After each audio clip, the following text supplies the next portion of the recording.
everybody, welcome to your home exercise program. Today we're going to go over an adductor or an inner thigh strengthening that is in standing. So you can do this at your countertop, at your sink, on the edge of your bed, if you have a table or you have a desk for that matter, anything that you can create some stability through. You are going to be utilizing it for stability, but the less you can have both hands down to maybe one hand down to maybe a couple fingers to maybe one finger, the more balance you can do on your own, the harder this will be.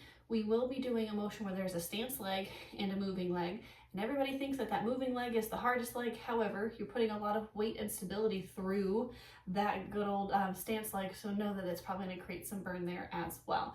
We are really focused on form here, form first, and then we're going to add in the quote-unquote resistance until we use a TheraBand. So form will be we're in a good athletic stance with a little bit of a squat and a bend at the knees, and as that leg goes out, we are not allowing our hips to get any kind of weird rotating funkiness, okay? As that leg goes out, you are actually pulling it back in, really thinking about actively pulling that moving leg back in. Once that movement gets easy for you, you can maintain your hips. You're going to put your foot kind of like the edge of your big toe on the ground, and you're going to drag it back in. Don't be crazy, it shouldn't be painful, but there should be some resistance there so you feel a lot on those inner thighs of that moving leg. All right, so let's get started.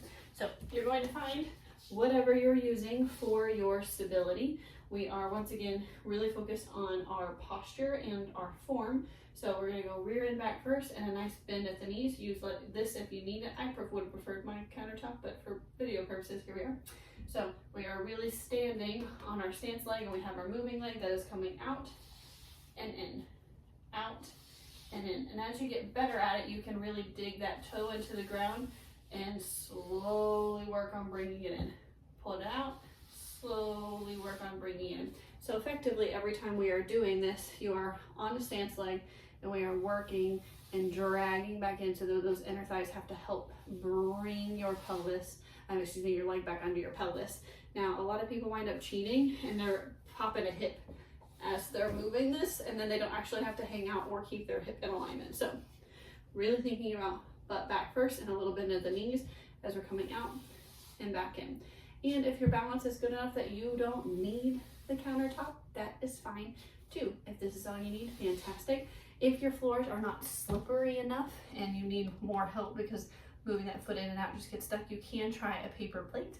That might be helpful for somebody. If you have any questions, let me know. Bye, friends.